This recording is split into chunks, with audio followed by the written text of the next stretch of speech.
7 तरीके जिससे आप किसी भी करियर में जीत हासिल कर सकते हैं। नंबर 1, डिग्री पे फोकस मत करिए, स्किल पे फोकस करिए। कंपनीज डिग्री के पीछे नहीं भागती, कंपनीज स्किल के पीछे भागती है। कंपनी को ये चाहिए कि जो हम काम आपको देंगे, क्या आप वो खूबी से कर सकते हैं? क्या आप लोगों से मिलजुल के, उनसे पूछ के, सीख कर कुछ सही से बना सकते हैं? लेकिन आजकल की दुनिया में बेस्ट चीज पता है क्या है?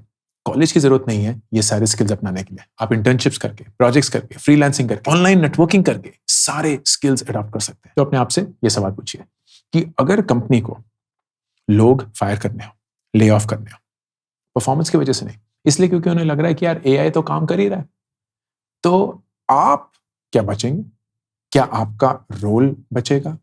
एंड अगर उस सवाल का जवाब ना है, देन अपस्किल योरसेल्फ। एक डिग्री के थ्रू नहीं, एक्सपीरियंस के थ्रू, माइंडसेट के थ्रू। नंबर 2, एक पर्सनल ब्रांड बनाइए। एंड पर्सनल ब्रांड बनाने का मतलब ये नहीं होता कि आप सोशल मीडिया पे कंटेंट बनाएं।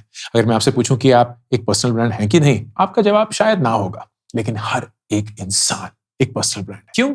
क्योंकि आपके बारे में लोगों का एक ओपिनियन है, एक विचार है, आप में और मुझ में। फर्क सिर्फ यही है कि कितने लोग मेरे बारे में या आपके बारे में एक विचार रखते हैं। मेरे केस में लाखों करोड़ों लोग हो सकते हैं, आपके केस में कुछ गिने चुने, लेकिन अंतर बिल्कुल भी नहीं कि some people have an opinion about you. Some people when asked कि यार अंकुर काम कैसे करता है, they will have an answer. वही आपका पर्सनल ब्रांड है। एंड ये पर्सनल ब्रांड 2 और 3 चीजों से बनता है। एक, ट्रस्ट से।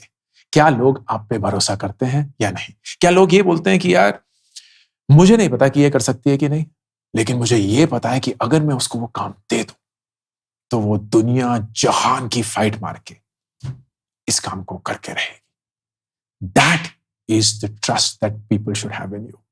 ये एक पर्सनल ब्रांड है। Number 2, goodwill. दे नो कि यार आप ना चुगली नहीं करते हैं।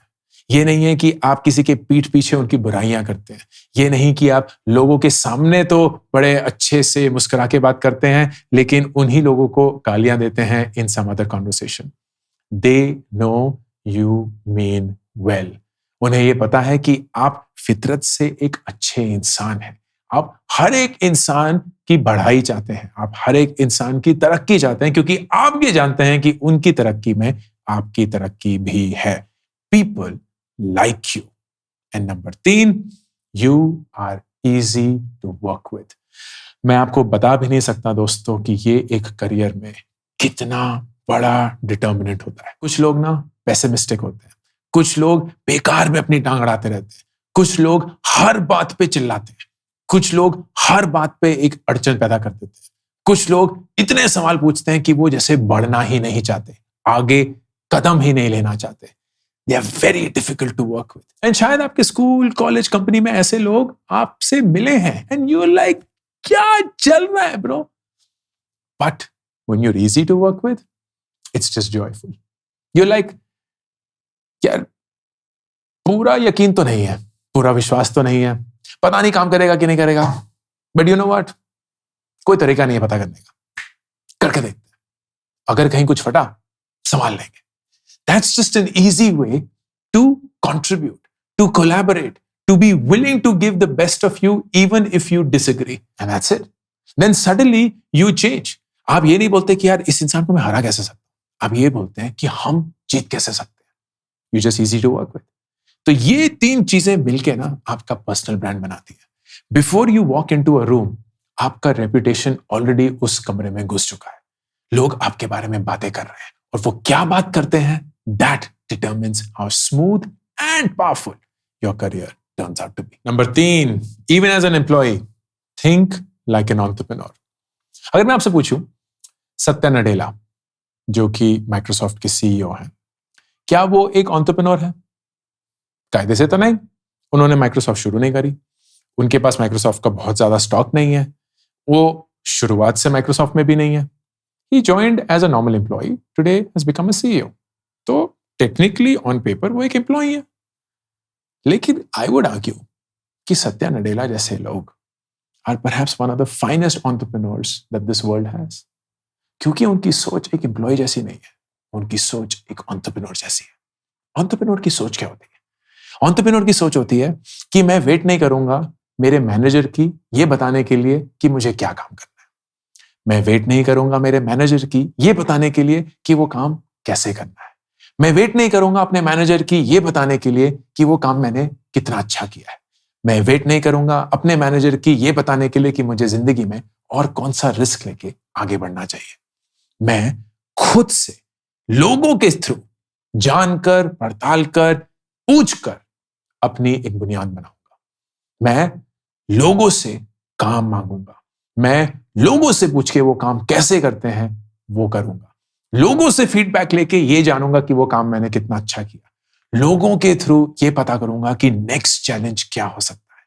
I am not waiting for instructions, I create my own path.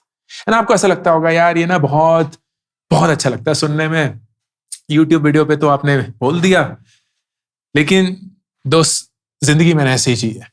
मैं ये नहीं बोलूंगा कि मैं बहुत दिग्गज सा एक एंटरप्रेन्योर हूं, लेकिन ये तो है कि जब जब काम किया है एम्प्लॉय जैसे नहीं, एंटरप्रेन्योर जैसे काम किया है, इनिशिएटिव्स लिए हैं, अपना हाथ खड़ा किया है, ये जानते हुए कि शायद वो काम में 90% चांस है कि मैं फेल हो जाऊंगा, लेकिन अगर 10% जीत गया तो दुनिया बदल जाएगी, जिंदगी बदल जाएगी, ऑर्बिट ही चेंज हो जाएगा।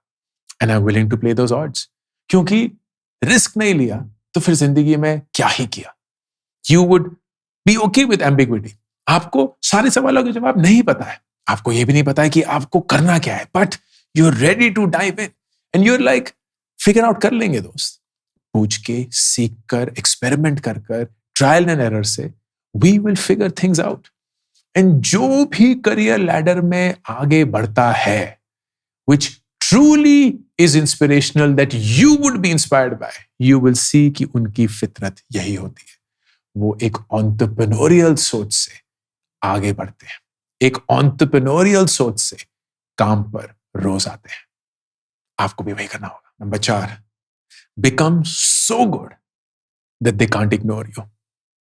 अगर मैं आपको एक काम दूं और आप वो काम कर दें तो you have done well, you have delivered the output। Output क्या था कि अंकुर तुम्हें ये काम करना है, ये 5 चीजें करनी है, you've done it, check check check check check, output done। but how do you become so good that they can't ignore you? कि आपने जब आपको वो काम मिला रुककर ये पूछा ये काम मुझे मिला क्यों है? There is a reason why I have to do these sales, there's a reason why I have to create that campaign, there's a reason why I have to answer that customer query, there's a reason why I have to code that product, there's a reason why I have to design that banner। क्यों? And if you then think of that answer and work towards solving that question, you don't own the output, you own the outcome। आप सिर्फ जो आपको काम मिला है वही नहीं करते हैं, आप उस काम से जो हासिल होने वाला था उस पे फोकस करते हैं। तो थिंक अबाउट इट, आप एक ग्राफिक डिजाइनर हैं, मैं आपको बोलता हूं यार एक ना इंस्टाग्राम पोस्ट बना दो 1 by 1, उसमें ये डाल देना। आप कर देते हैं, आउटपुट बहुत खूबसूरती के साथ भी करते हैं, output. But then you step back and ask me this question, Ankur ये पोस्ट हम क्यों बना रहे हैं? ओ मेरी ना नई बुक लॉन्च हुई है उसके बारे में। ओके, तो इस पोस्ट से आप क्या हासिल करना चाहते हैं कि लोग इस पोस्ट को देखकर मेरे लिंक इन बायो पे जाएं और जो पहला लिंक है जो कि Amazon का लिंक है इस बुक के लिए उस पर क्लिक करें। ओके, तो you basically want people to go on the link in bio and click the first link, correct? हाँ, अगर मैं एक ऐसा पोस्ट बनाऊं जो इस चीज को अचीव करेगा, will that be okay? And I'm like, of course, इसीलिए तो मैं बनवा रहा हूं। It's like, okay, I will deliver that outcome। Now suddenly आपका काम एक सोशल मीडिया इंस्टाग्राम पोस्ट बनाना नहीं है, आपका काम बहुत बड़ा हो चुका है। आपका काम है एक कंटेंट पीस से किसी को लिंक इन बायो पे क्लिक करवा के पहले लिंक को क्लिक करवाना। And you will now own that entire responsibility. तो आप सोचेंगे what can get people to see that post, then scroll to the top of the Instagram channel and click on link in bio. And you may just say you know what, जब ये post जाएगा ना तो आपका bio description मुझे 24 घंटे के लिए चेंज चाहिए। फिर आपके लिंक्डइन बायो में जो पहला लिंक है उस पे जो लिखा होगा वो मुझे चेंज चाहिए। You will now own the entire process. ये है owning the outcome. You are so good that I can't ignore you. I can't even think कि अगर AI ये पोस्ट जल्दी बना लेता तो आई वुड रिप्लेस यू। नहीं, क्योंकि AI ये सारी चीजें नहीं सोच सकता। सो somebody who owns the output, अगर कोई चीज उनका काम फास्टर, बेटर, चीपर कर देता है, they will be replaced. But somebody who owns the outcome, no. They are indispensable. Number 5, learn to sell. Selling is everything. आप जब एक इंटरव्यू में बैठते हैं, आप सेल कर रहे हैं। जब आप एक टीम प्रेजेंटेशन दे रहे हैं, आप सेल कर रहे हैं। जब आप एक कोड लिखकर एक प्रोडक्ट लॉन्च कर रहे हैं, आप सेल कर रहे हैं। जब आप एक सेल्स मीटिंग में हैं, आप सेल कर रहे हैं। जब आप एक मार्केटिंग कैंपेन बना रहे हैं, आप सेल कर रहे हैं। दुनिया में हर एक वक्त यू आर सेलिंग समथिंग और the other. Selling your ideas, selling your thoughts, selling yourself, selling a product, selling a service, selling a company, selling a concept. And जितनी जल्दी आप उस concept of selling पे माहिरता पा सकते हैं, उतना ही आपके लिए अच्छा है।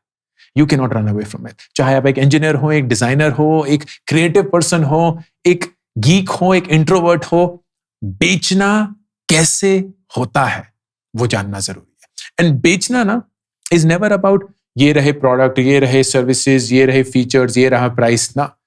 बेचना इज ऑलवेज अबाउट इंसान को समझ पाना, जिससे मैं बात कर रहा हूं उसको जान पाना, वो कैसे सोचते हैं ये इंटरप्रेट कर पाना। क्योंकि जब आप एक टीम मीटिंग में होते हैं और मुठभेड़ हो जाती है, वर्बल फाइट है, इंटेलेक्चुअल फाइट है, you don't even know how to convince the other person, क्योंकि यू लाइक यार मेरे को समझ नहीं आ रहा है, इनको समझ क्यों नहीं आ रहा है। It's not because they are not smart. It's not because you are not capable. It's just simply because आपको पता ही नहीं कि एक आइडिया, एक कॉन्सेप्ट को कैसे बेचते हैं, कैसे प्रेजेंट करते हैं, कैसे कम्युनिकेट करते हैं।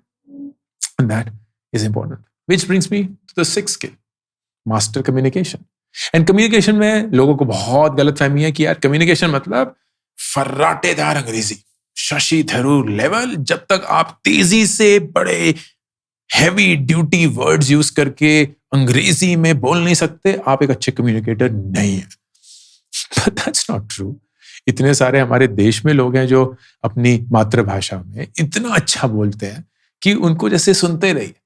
मेरे फेवरेट यूट्यूब क्रिएटर विकास दिव्य कीर्ति हैं, एंड मैं उनसे कभी मिला नहीं हूं, लेकिन उनके वीडियोस घंटों तक मैं देख सकता हूं, क्योंकि इतनी खूबसूरत सरलता से वो इतने कॉम्प्लेक्स आइडियाज कम्युनिकेट करते हैं कि मजा ही आ जाता है। ऐसा लगता है जैसे वो परफॉर्म कर रहे हैं। He is not even giving a class और अ लेक्चर। बट वो ज्यादा अंग्रेजी में नहीं बोलते, बहुत शुद्ध, बहुत खूबसूरत हिंदी में बोलते हैं। एंड कभी कभी तो इतने सारे वर्ड यूज करते हैं जिनकी मेरे को मीनिंग भी नहीं पता, but I just love hearing it because Hindi मेरी पहली भाषा है। तो उसी हिसाब से मुझे ऐसा लगता है कि कम्युनिकेशन के 3 रूप होते हैं। एक बोलना, एंड बोलना और किस भाषा में बोलना दोनों सेम नहीं होते। आपकी बोलने की क्षमता जो है वो डिटरमिन होती है कि सामने वाला इंसान कितनी आसानी से आपकी बात को समझ सकता है। अगर आप खूबसूरती से उसे समझा सकते हैं तो जो भी भाषा आप यूज कर रहे हो, चाहे वो साइन लैंग्वेज भी हो, आप एक इफेक्टिव कम्युनिकेटर हैं।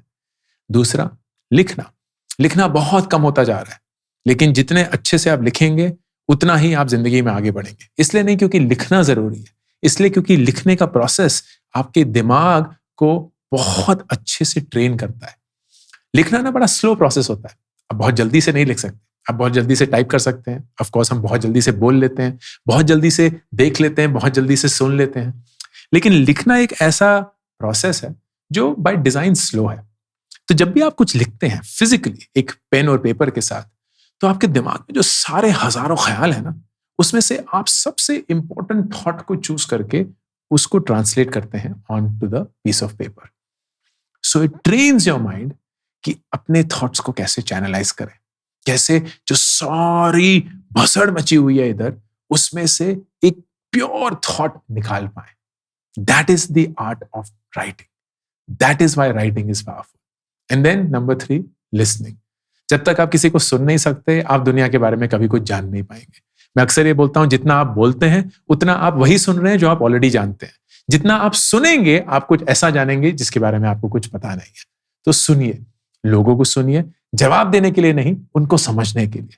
जब आप ये 3 चीजें जोड़ते हैं, बोलने की क्षमता ताकि सामने वाला इंसान समझ पाए, लिखने की क्षमता ताकि आप खुद को समझ पाए, एंड सुनने की क्षमता ताकि आप दुनिया को समझ पाए, you will be an effective communicator. और ये तीनों चीजें बहुत जरूरी है। एंड देन 7वीं चीज कैन नॉट बी इग्नोर्ड, क्योंकि करियर में ये बहुत इंपॉर्टेंट एस्पेक्ट है, अपने मनी गेम को एस करना।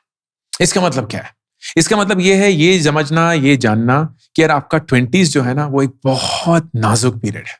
इसमें आप बहुत जल्दी से बहक सकते हैं। आप इस विचार से जिंदगी जी सकते हैं कि यार जिंदगी ना मिलेगी दोबारा, अभी है पल, ये जवानी है दीवानी, तो सारे पैसे जो आप कमा रहे हैं गवा दो, वो फोन खरीद लो, वो जूते खरीद लो, वो गाड़ी खरीद लो, वो घर खरीद लो, वो वेकेशन पे चले जाओ, सब कुछ, क्योंकि कल किसने देखा है, कल हो ना हो। सारा बहुत सुहावनी चीजें लगती हैं, फिल्मी बातें लगती हैं, लेकिन सच ये है कि आप सब कुछ बैलेंस कर सकते हैं। अपनी जरूरतों को बैलेंस कर सकते हैं, अपनी इच्छाओं को बैलेंस कर सकते हैं, और अपने फ्यूचर को बैलेंस कर सकते हैं। 50-30-20 के रूल के बारे में सुना होगा, नहीं सुना है तो जल्दी से बता देता हूं। जो भी आपके महीने की तनख्वाह आती है, उसमें से 50%, 50% आप अपनी जरूरतों पे खर्च करेंगे, 30% फिर अपनी इच्छाओं पे खर्च करिए, एंड देन 20%, सिर्फ 20% ही चाहिए, उससे ज्यादा नहीं, आप इन्वेस्ट करेंगे अपने फ्यूचर के लिए। फ्यूचर में जो बड़े परचेजेस हैं उनके लिए। ये बजट के रूप में अगर आप देखेंगे ना, you will start getting disciplined about your money. मैं अक्सर ये बोलता हूं कि इन्वेस्ट करना एक आदत है। अगर आप कम पैसे में इन्वेस्ट करना नहीं सीखे, तो बड़े ज्यादा पैसे के साथ भी इन्वेस्ट नहीं कर पाएंगे। अगर आप कम पैसे के साथ ही इन्वेस्ट करना शुरू कर देंगे, तो जितना ज्यादा कमाते रहेंगे उतना ही ज्यादा अच्छे से इन्वेस्ट भी कर पाएंगे, and you will soon reach a point जहां आपको पैसे के लिए काम नहीं करना पड़ेगा। Your career will be your personal choice of how you want to lead it. ये 7 आदतें, 7 तरीके, 7 फितरत के रूप आपके करियर में आपको हमेशा जिताएंगे। You have to start 2025 on one of these 7, if not all. यह है अंकुर वारिको का ऑफिशियल करियर्स यूट्यूब चैनल, और मैं हूं अंकुर वारिको।